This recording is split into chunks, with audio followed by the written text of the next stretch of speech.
Good afternoon, everybody. I hope you're doing really well. Today is the day that we have our stories hosts, and we have the amazing Queen of Jean herself, Donna Ida Thornton. So we are just waiting for Donna to come. Hi guys, how are you? Are you doing well? How are you? Hi guys. I hope you're doing well. You're all very welcome. Hope you're having a lovely day. We have the amazing Donna Ida Thornton coming, who most of you will know as Donna Ida Denim. So we're just going to wait for Donna to arrive and we will get her to join. How are you all doing? I hope the sun is shining with you. Hi guys. I hope you're well. You're very welcome. And here's Donna. Hi guys, hope you're well. Hello. Hi Donna. How are you? I'm well. How are you doing?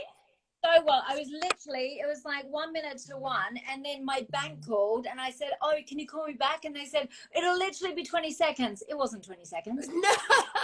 I'm like, it never is. I've got to go.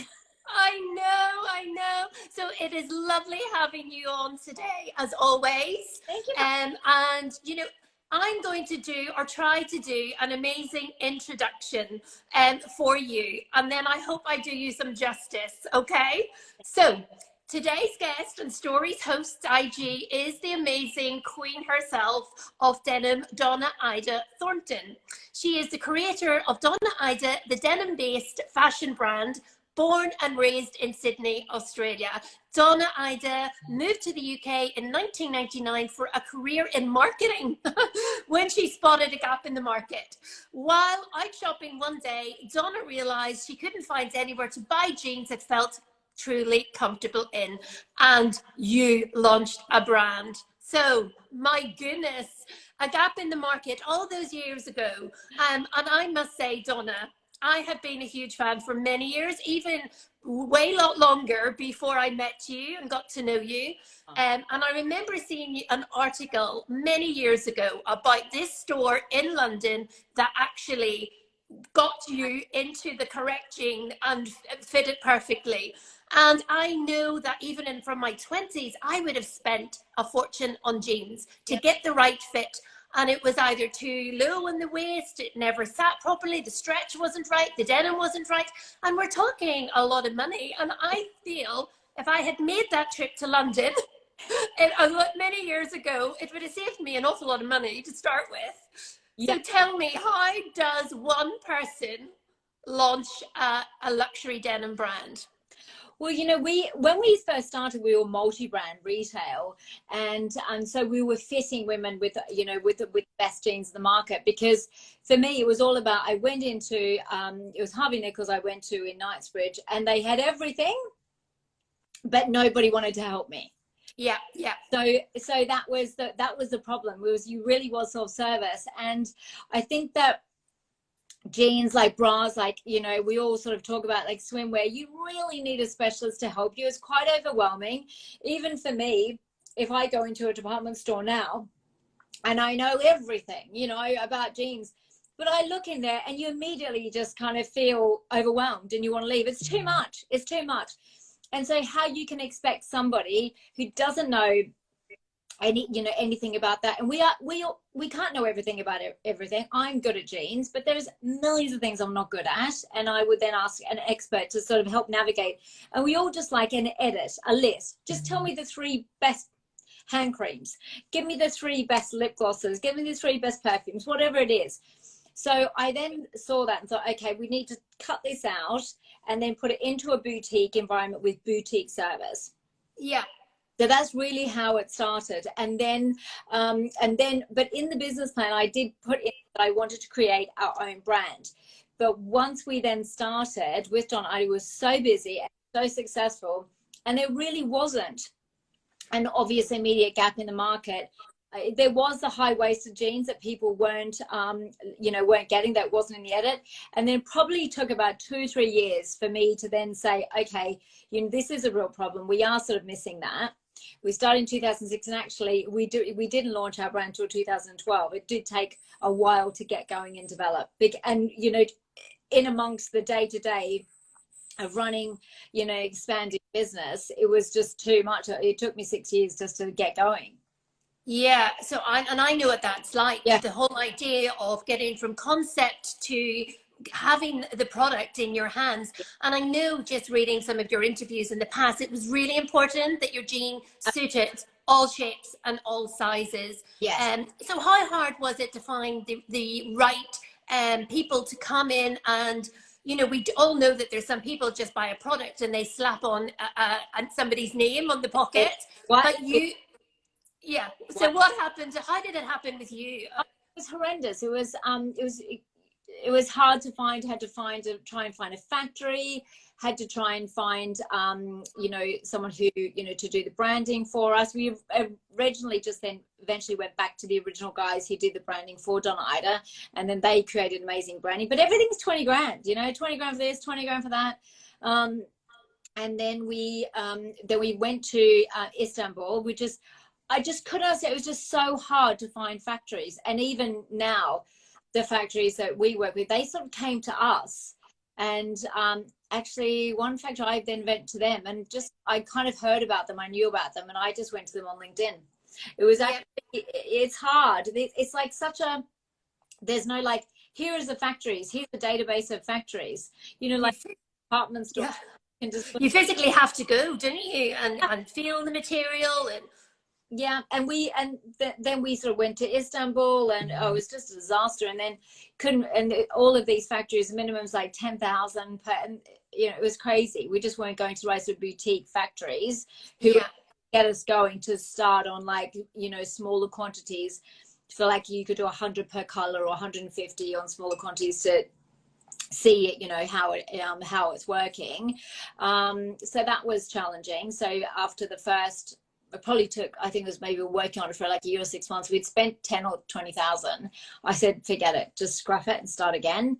And then it was when we then, we were doing a focus group on our website, and we just happened to be doing that one night. And I said, look, anyone here who wanted to tell me something that if you're a bit shy about it and you didn't want to put your hands up, just send me an email. This is my email address. And then I got an email the next morning from a girl who was a talent agency, and she handled designers and people like that. So then she introduced us to the original designer that we worked with to get the fits and everything correct. And then she introduced us to, and then she knew the factories, all the factories, boutique factories. And then it just went from there. So that was how, but even so, even with that, that was the start. But I mean, amazing. Let's move back a little bit in terms of, okay, you're a Sydney girl, you're Australia, you've got the beautiful weather. What made you come to the UK, and when did you come to the UK? I felt like the UK, I wanted to travel. I felt uninspired in Sydney. I felt that my life hadn't started, and I didn't know what it was, but I felt like London felt very friendly. I know that sounds crazy.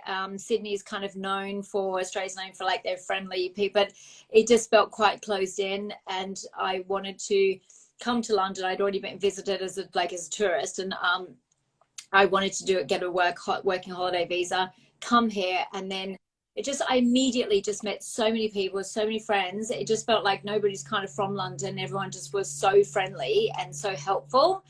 And I really just instantly felt like in London, I could do anything and be anyone I wanted to be. Yeah. And did you came obviously to visit on holiday, you loved it, you came back. Did you leave and go back again, or have you stayed here? Stayed, yeah. So then that was 99. And then we, so I've been here since, so like 22 years now. Wow. absolutely love it. I then sort of came over on like a 2-year work permit. Then I got sponsored. I was working in a marketing company. So then I had my working, my work permit, which is for 4 years. And then once you've had that, you've actually been here for 6 years, you can actually apply for your passport and indefinite leave to remain. And then as soon as I had that, I then started Donna, because I could go and do my own thing. You need to be employed. So I kind of felt like I was sitting on my hands being employed for quite a few years. Yeah. And then once I had my passport, my indefinite leave, like I was here, I was British, I had my dual nationality, so happy. And then I started Donna, started researching it and like getting a business plan together, finding location, getting all the brands to join in. Yeah. To take us on as stockists and stuff. So yeah, that's how we did it. Amazing. Because you started your first store, if I'm correct, is Chelsea. Yes. And then a couple of years later, it was in Belgravia. Yeah. So, I mean, that's an amazing achievement to be, come to London, and then do your marketing. Do you feel that your marketing background helped you with that launch? Because it is completely different, but is there something there that helped you along? I feel like I probably just naturally understood that I needed to market without even thinking about it. So I hired a PR company from the get-go. And I've always been, I suppose, just naturally quite good at marketing. And then when I worked at a place called Octagon Marketing. So then I just kind of ended up there from when I was a secretary and sort of PA receptionist, anything like when I first got here to start temping. I was temping at Office Angels, and then I ended up at Octagon, and then they offered me a full-time job. And then I was working for the chairman, who's still a really good friend of mine, and he used to have an advertising agency called Homes Night Ritchie, who then became part of TBWA, and Trevor Beatty, who worked with him, he's a creative genius, and created all those ad campaigns for, like, he did FC UK, he did the Pretty Polly ones, and yeah, and he did like the Labour Party campaigns, and then he would come in and did some talks for us at our business. And he came in and did this one sort of presentation, and he said, don't be ordinary, be extraordinary. And it doesn't matter what you do, if you're just, if you're, creating perfumes, if you're making jeans, if you're the binman, if you're teaching kids, if you are helping elderly people, whatever it is you do, just do it. You want to be the best at that. Yeah. If you're notes, if you're creating whatever it is, lip glosses, do the best lip gloss. Yeah, and I love that, because I have listened to you a lot with lives and interviews, and I will move on to it shortly about don't be ordinary, because I've heard you say that quite a lot. But I just wanted to chat about you had those beautiful stores, but you stopped and you closed them down in 2016, isn't that right? Yes, 16, I think it was 16 or 17, and honestly, like, such a sort of relief when we went into lockdown. Thank God that we did that, and we had these end of day reports. So in order to create our own brand and to expand, we had to reduce because we had 4 or 5 stores at one point, we had to reduce our footprint there so that we could invest into the production, and also start distributing. We're starting to wholesale our brand. And we had these end of day reports, and it would be, the date, the weather, if there's any special events going on, how many people walked in the store, how many people bought, what the conversion was, it was endless, but they were really handy that you could look back and see what it was on that day. Yeah. Or it made it particularly shit if there was roadworks going on or whatever. And then we had how many sales were done over the phone and how many sales were done in the store, and more than 50% of sales were done over the phone. Wow. And I just kind of thought, we're paying just in Chelsea and Belgravia $300,000 a year just in the rent and rates, let alone all of the the utilities, staffing, making enough stock to fill the stores, insurance, all of that. Yeah. And then, but it was also more than that. It was more about, peace of mind, lifestyle. The amount of times I was getting calls ADT in the middle of the night that, you know, fire alarms breaking into, and I'm like there. I mean, I remember just kind of going, oh my God, like this one of the last, probably the last 6 months we had the Chelsea store, and then we, you know, the fire alarm was suddenly gone off.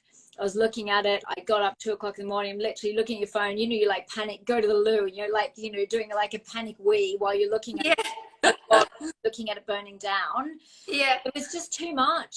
I know. Yeah.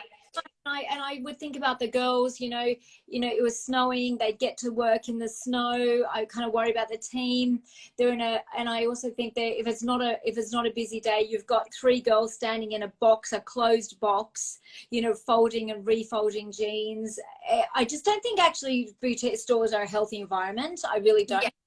Yeah. I think it creates, you know, chatter, and you know, and you understand how it happens because you've got you need an intelligent person who can sell a pair of jeans to an intelligent woman. And so you want to pay them minimum wage because you can't afford to pay them anymore, yet you want them to be really smart and you want them to be really good. Yes. It's impossible. It's just like So it was easy for you to do then. It wasn't a big decision, because I know a lot of people through the pandemic have had to obviously make really awful decisions that have been heartbreaking. And as you say, thankfully you had looked at this prior to the pandemic. So it wasn't that, you know, because obviously you're really a people's person. You love meeting people and chatting, etc. So it wasn't a hard decision to close those stores and move online. No, it wasn't hard. And also, but we also were kind of like delayed doing it because we were like, oh, but what about, you know, but what about the people? What about Mrs. So-and-so who comes in? What about these people? And in the end, I was just like, they'll just go up the road to Harvey Nichols if they don't, you know, if they don't buy our brand, if they were still buying, say, J brand or Page, one of the other brands that we stopped. Because I'm like, I just don't see the point of us buying and selling these brands anymore. So that's why I wanted to only sell Donna Ida and focus on our brand. And, you know, we had to take it online in order to do that. And it was, you know, you kind of think that there's going to be a bomb's going to go off and it's going to be on the front page news. There's like, oh my God, Donna Ida's online now. You can't go. Nobody cares. And it really is something that has really, I learned a lot from it. That people are so obsessed with themselves and what they're doing. Not any criticism, we all are. I mean, all I'm thinking about today is what I've got to do in my day and this weekend. And all I'm thinking about is the big things that are going on in my life. I'm not worried if somebody changes their business model or if they do something. I go, oh, okay, cool. That's great. How's it going? Yeah, and absolutely. We all think that everyone's watching us. No one's watching you. No one gives a shit. They're too worried about themselves. I know, that's amazing. I love it. Also, I heard you talk once about, you know, having people alongside you at the time in the early days that were a lot more experienced and maybe were giving you advice. But you had said my worst decision was by listening to them. Yes, I mean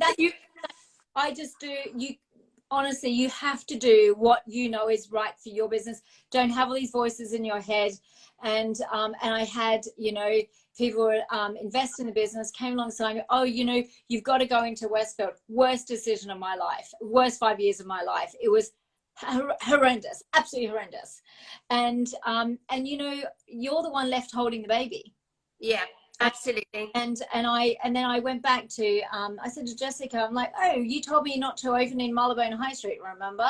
You said to do this. And that was in the business plan that our second store would be Marylebone High Street. Nobody goes there. Nobody shops there. She was so outspoken. She didn't work. You know, she was the wife of, but had an opinion. And that we could have, if we had opened in Marylebone High Street, I could have sold that lease there for about $300,000. Yeah. So tell me, what advice, when people do make mistakes like that, how do you pull back from it? How do you correct it? Or is there anything you can share, any situation that you've made the wrong decision, but you've really turned it around into a positive? Yeah, well, in my case, you know, you just have to like suck it up for 5 years. Just absolutely hate everybody around you, but you just have to learn the hard way. Just, Yeah. you know, you maybe listen to them and stuff, but don't feel obliged to take people's advice. Don't feel, you know, you can listen to it, or just take a few nuggets and go, okay, that's fine. But you have to listen to your gut instinct. Yeah. And I would also say, just grow your business if you possibly can from scratch. You know, don't have people investing in the business and everything, because they don't really care about you. Yeah. Some of the times it'll be sort of, it might be, you know, they want to say that they're involved in fashion, or they want to say they're involved in beauty or whatever. Yeah. And they'll just distract you and piss you off and annoy you and suck your time up. Just, you know. I love it. I Yeah. mean, you probably think I'm the biggest stalker ever, because I think I've listened to nearly every live and watched every interview with you. But, you know, you have such a loyal and dedicated following on social media. And, you know, I was listening to a podcast with Trini actually on it, and she had talked about her TV background and how she had a really huge following, you know, on social media. And she actually used that as a business plan to convert into sales. Yes.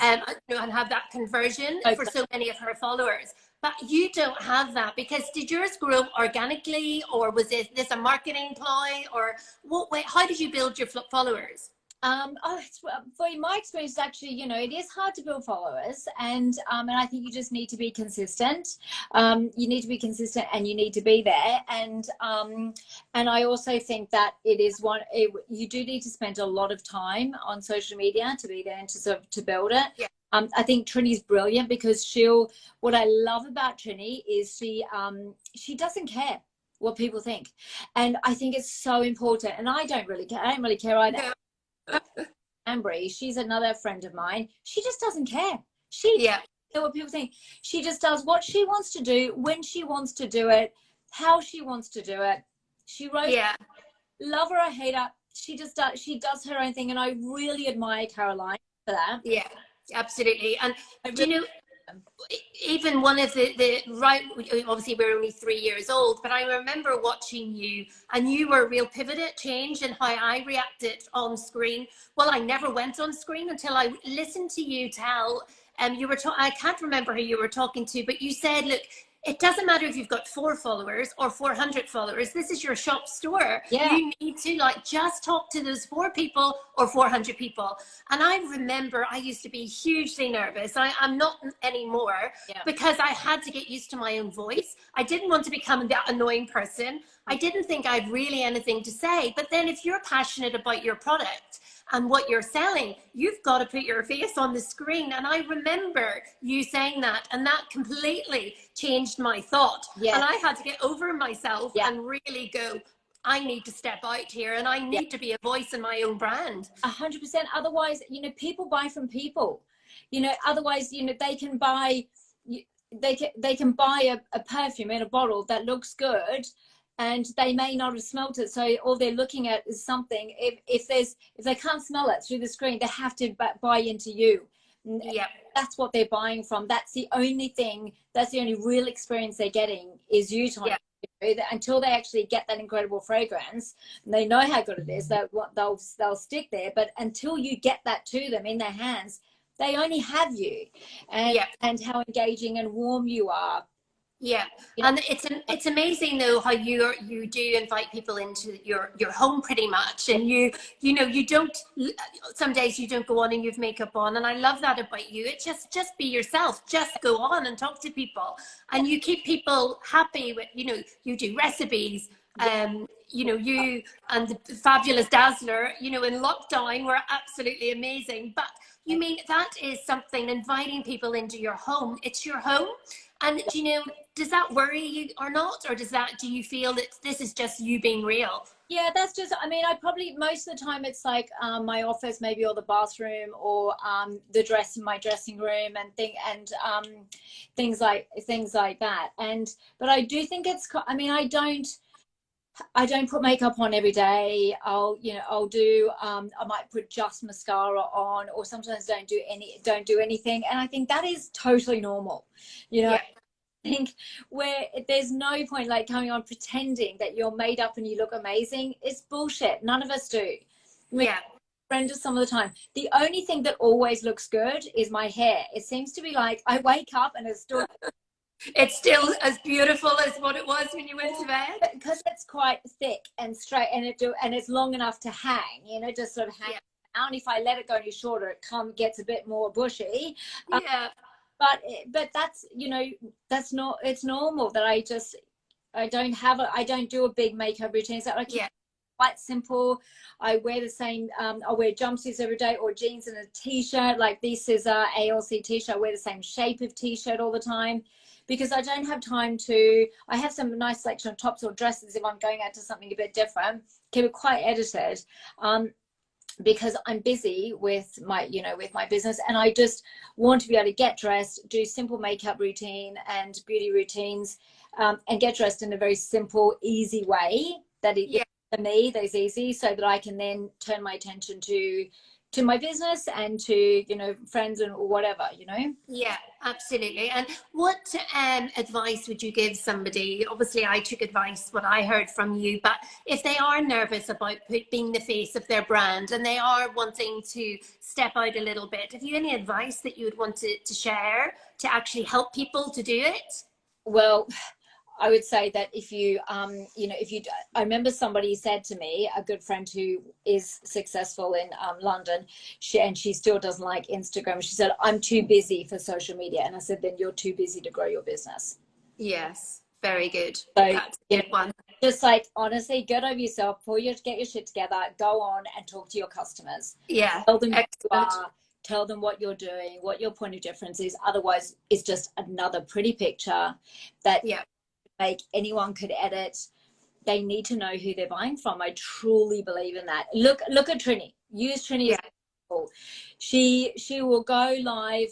She'll be in her bathroom. She'll be doing her beauty routine. She'll be, you know, using her sort of like facings and just chatting away. It's so nice. Yeah, yeah. So it is.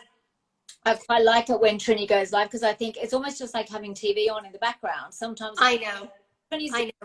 And it's funny, even with our, you know, any analytics we look at as well, you know, if you put your product out all the time, you know, they'll like it, they'll buy maybe, but once you talk about yourself and your private life, or have lives with other people that are interesting, people love it. They just love to be involved and be nosy into other people's lives. But it is something about us as human beings, isn't it? That we just love it. Yeah, we want connection. And if you look at, you know, for example, like blue zone countries, and where people live the longest, it is one of the things that, you know, there's obviously their diet is amazing. There's a diet there is amazing, but also the community. And so when they're part of a community, they live a long time, and that's when people get that energy and that love, and it fills their heart and their soul from people. And just looking at a product, you're saying, without engagement, we all just sort of die a little bit. And I think that engagement and talking to people, having time for people, Bobby always says, give people time, give people time.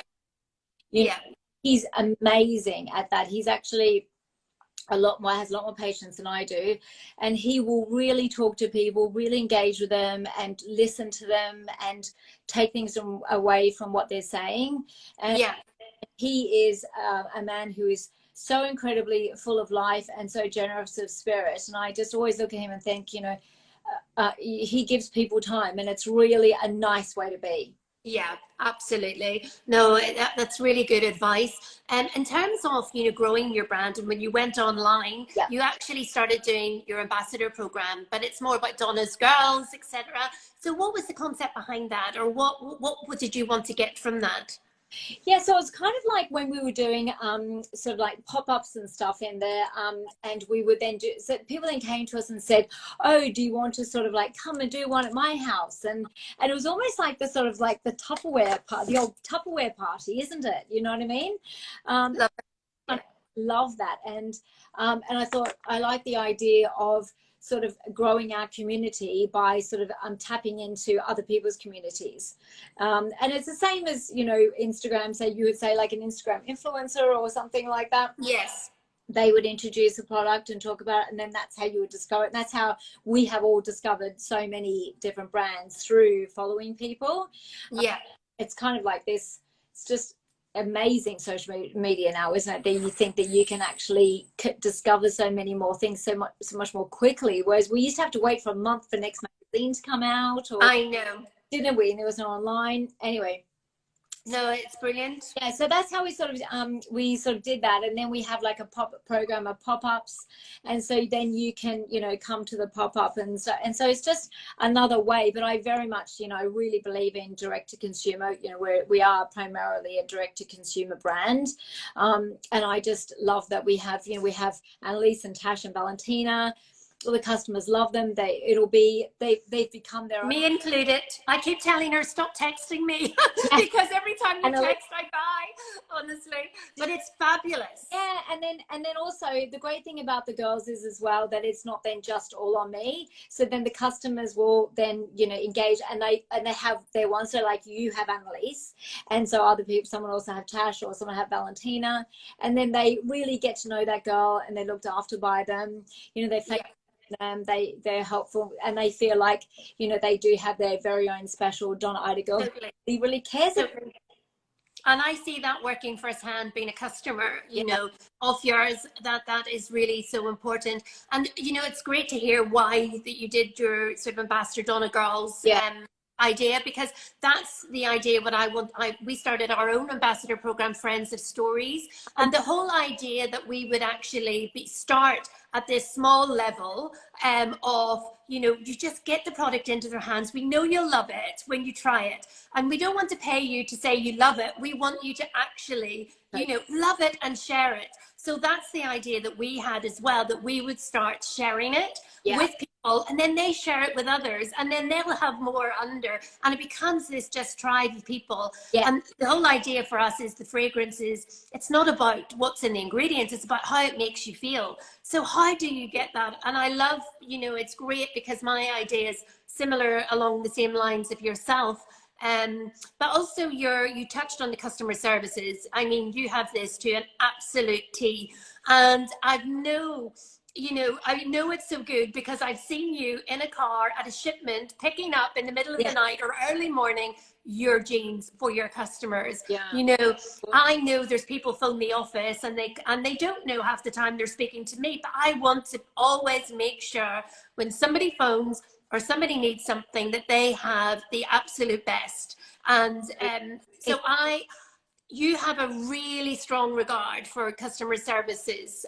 You know, why did that start with you? Well, I mean, you know, so old saying, customer is king or queen in our case. It is, you are nothing. All we have is, and same with you, same as any brand who is retailing, you have the product and the customer, and that is literally all you have. And you have to bring those two together. And people who think that it's like, oh, it's all about me, it's all about the product, and they don't have that intrinsic, deep respect for their customer, you're crazy. Yeah, you're crazy, because you forget about your product. Forget it. If you don't look after this one, forget about this one. It's so important. You have to have customers. It's like, it drives me crazy when people don't understand. What are you doing unless you love love your customer? Yeah, and I love it. I probably can't remember this now, but you say it's Donna does it, is it? What is it, the saying? Donna, I'll do anything. Donna, I'll do anything, as in DIA. Yeah, and I remember, well, that was Kim Draper, who used to work for us, and she was from New Zealand, and she was our managing director for quite a while. And then and she wasn't so good. She's not the type of girl who's quite good on, even though she was recommended to me from a denim brand that used to sell to her in New Zealand. And then she came to the UK and then started working with Donna Ida, and she was, you know, very smart, great girl. And she then said, she came into the shop this one day. I was on a shop floor in Chelsea, and she was based at the head office, and she came in and there was this customer who she'd been trying on jeans, and she got herself all hot and sweaty, sort of like she was there for like a good 2 hours, and she was wearing these like knee-high black boots, and she couldn't get the boots back on. She couldn't get a foot back into the heel. She couldn't get a foot in. Anyway, in such a flap. And I was like, okay, so it's Coco de Mer next door. I'm like, what if we go and get a pair of stockings, you know, like underwear stores in the entire world, buy a pair of £50 stockings to then get, you know, to slip the foot in, you know, to slip in. Sorry, Fernando wants to come down. And anyway, and so she's like, no, I don't want to do that. And so then Kim turned up. She only lived down the road in Fulham. So I said to Kim, can you drive her home? Because she couldn't get her boots back on. Anyway, so then I had Kim, who was not happy because she just does it. She's like head office, kind of like behind the computer girl, doesn't want to like talk to the customers like I do. So I drive this customer home in my car. So then so then she's like, this isn't Donna Ida, this is Donna I'll do anything. Donna, I'll do anything. Well, it's absolutely true, because I've seen you lots of times doing things, and I've met people through you. I remember you talking about a beautiful skirt, and I was like, where did you get that skirt? And you sent me an address. And I remember I arrived in London, and I got in a cab, and I arrived what I thought was a shop, and it was somebody's house. And, and she took me into the house and started showing me all her clothes. I know, that's Ellen. That's Ellen. Yes. So, I mean, and it's amazing the support you do give to other people, etc. as well. I know. I love Ellen. Sorry, I'm actually just going to open the front. There's someone just buzzing at the front gate. Oh, it's parcel force. Sorry, let me just open it. You're fine. So it's a sort of a slightly interrupted. It's always the way. Don't worry. During a live, and no, I'm just here on my own. So I'm just gonna let the guy in sing and let. No, that's fine. And also, you know, talking about your wonderful husband. Yes. His lives over lockdown were absolutely amazing. Bobby Dazzler is, sorry, just got to get Gonzalo. Gonzalo, hold on one sec, Tonya. You're fine. Yep, he's good. Okay, great. Let me just open the go then. Sorry. Okay. Yes, Bobby Dazzler. Oh, isn't it? And you know, lockdown was amazing for him because he's a trained chef. Yeah. And you know, and he hadn't been cooking because he'd been doing like the business, you know, side of things and whatever for so many years. And it just sort of, and lockdown just made him really love cooking again, which I thought was just so nice. Yes. Oh, it was amazing to tune in and see him, you know, and then does he cook every day for you guys? No, I do most of it actually. Like he'll do the sort of I'm the real sort of like ready steady cook. Like I'll make him a quick lunch or quick dinner, so I do all of that there. Yeah. And then if I want something like beef bourguignon or something like that, or like something that takes a lot more complicated, I'll ask him to make that. But he'll spend an hour or two cooking where I'll just do it quickly. Yeah. Oh no, and it was absolutely amazing. And you know, I kind of think, you know, you've gone through this amazing life together, and he does what he does, you do what you do, but you've recently purchased the most amazing home. What on earth? You know, are you not meant to be putting your feet up and resting? And now you've taken on this beautiful London court, which it's a 16th century grade 2, am I correct? Yeah, it's incredible. And honestly, just with so the work is sort of underway where it needs kind of all the rewiring, doing all the plumbing, everything. So there's quite a lot of work that's going on down there until we get to like the pretty bits and sort of like fun bits with like the cushions and the, you know, or even like the paint and, you know, the lighting and everything. But we're going through this journey with Langton Court, and honestly, I just like, I get there, Tony, you have to come. You've got to do something. I will. Stories there. You have to do it. You're very, very welcome. And you get there, and I just feel this overwhelming sense of happiness, and love it. It's just so magical. I feel so happy there. You know. And what are your plans for London then? What are you doing with it? So it's a hotel, but it'll be a sort of exclusive use venue. So it won't be open as a hotel and restaurant every day where you come in for, you know, the night or come for a meal or something or a drink at the bar. So it'll be, so you could take it over for, you know, say a birthday or a wedding or a photo shoot. Or there could be sort of like, you know, celebrity chef coming in, that kind of thing. Yeah. Brilliant. Yeah, brilliant. Or a family might want to come in and take it for the whole month of August, you know, be down in the coast. Yeah, it's stunning, even as it is sitting, you know, from your photographs. It's just incredible. So are you really looking forward to do the interior then at the end? Was that when will you'll come in and do your beautiful interior on it? Yeah, so I'm actually working with a designer called Geraldine Appany on it, and she's amazing. So we, you know, we have you know, it's like a similar taste, I suppose, in level, and that she'll sort of, we're on the same page there, which is great. But she's just got, it's such a big project. Yeah, there's no way that I could have ever done that ever.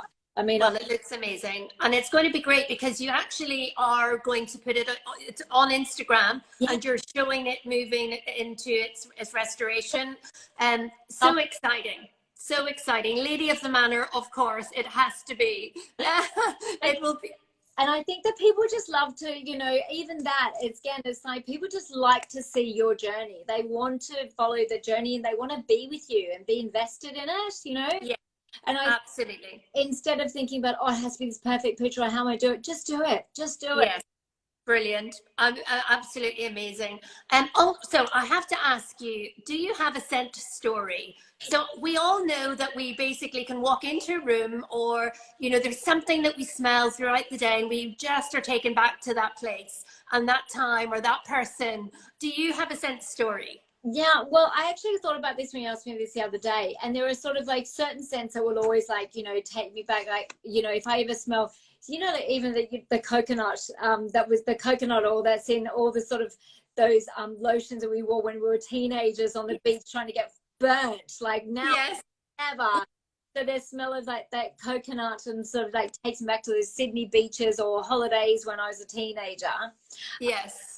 And then there was and one perfume actually, which I'd love to talk to you about, is Shiseido, that they did, and it was like a collaboration with an artist, I think, and it was de Bois. It was this very woody, beautiful, sexy, and it just takes me back to sort of my 18s, early 20s when I first started working.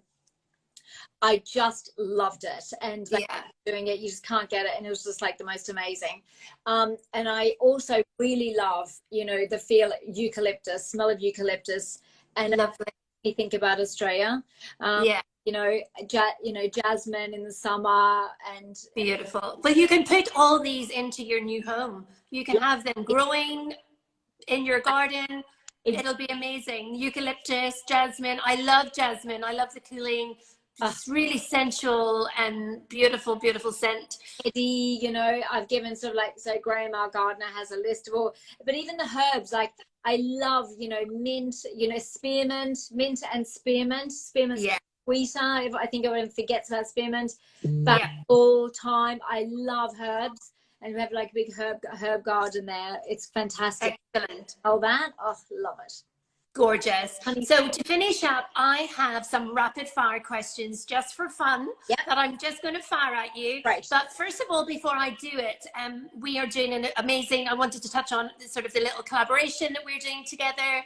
And it's, you know, if somebody purchases a Donna Ida, they'll get a beautiful sample of stories. But also we've something exciting happening on our inbox tomorrow. So if you want to find out what we're doing with Donna tomorrow, you've got to sign up on to our database, and you will get an email in the morning, but you won't hear about that now. You'll hear it tomorrow.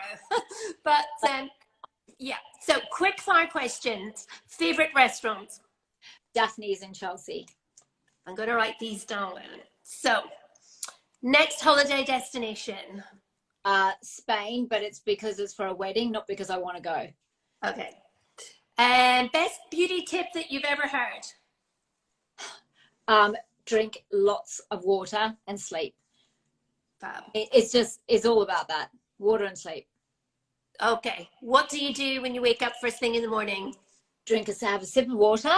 I drink half of that. Have a sip. I go to the loo and I drink half one of these before I'm even down the stairs. Do you? Every morning? Every morning without fail.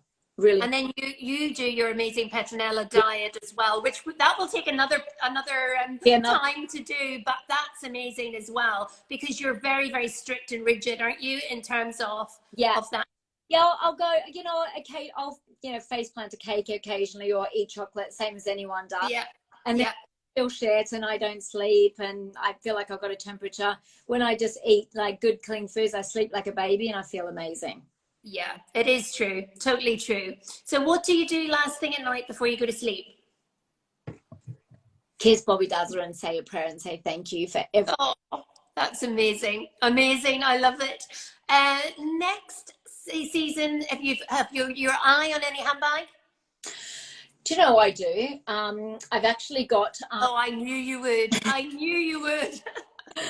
I've actually got a you know, the little tiny little Fendi croissant, they're like that little guy, and I've also got in my matches wish list, they're like a dragon diffusion sort of, you know, the plaited leather bag, and I think I will get one of those because I'll sort of like put a few things in it, like going back and forth to Langdon Court.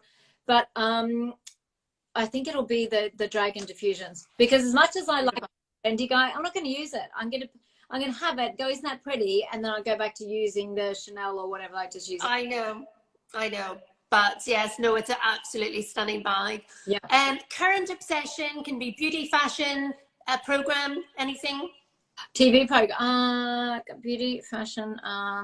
Well, I tell you what our Valerie jean, our new Valerie, it is, honestly, I love it so much. It's a really sort of like a skater jean, quite a wide leg, and we've just sampled new ones for autumn, winter. They're amazing. I'm really into Valerie, big time. Brilliant. I have to try Valerie, definitely. And lastly, what is your favorite way to unwind? I just like to watch Netflix, and you know, the old Netflix. Really do. I just love it, and I listen to Audible a lot. Yes, yeah. And I'm listening to I'm going through all the Harry Potters again. I'm on book 4 at the moment. Oh, really? Yeah. And I listen to it just when I'm you know, making breakfast, feeding the boys. I make Bobby Dazzler gets breakfast in bed every day. He's lucky. Then I do the washing up, wow. do the dip, put their things in the dishwasher. I just quite like Stephen Fry talking me through Harry Potter. That is amazing. I'm starting to have more audio books as well. But for me, it's more because I have to put reading glasses on and I can't be bothered. So, but you can get so much done if you listen to it. Did you listen to them in the car? And I also find if I sit down and read, I fall asleep immediately. Yeah, absolutely. Yeah. Well, Donna, it has been an absolute pleasure having you as always. Thank you for sharing your, you know, everything, you know, about how you built your brand and went to launch. And I mean, I am a huge fan, and that's no joke. I am 100% behind the Donna Ida. I have 4 children and I have a mummy tummy, and I work out really, really regularly, but that mummy tummy is there to stay. And I love if I usually wear a high-waisted jean, it shows my tummy, but yours just sucks you in and just tings in all the right places. Yeah, I'm so happy, darling. Thank you. Yes. I just love to see your beautiful, beautiful face. And I'm really grateful that you asked me to do this. Oh, thank you so much. And listen, thank you for everybody for joining us. And I'll speak to you soon, Donna. You take care. Love to Dazzler. Will do. Bye, darling. Bye.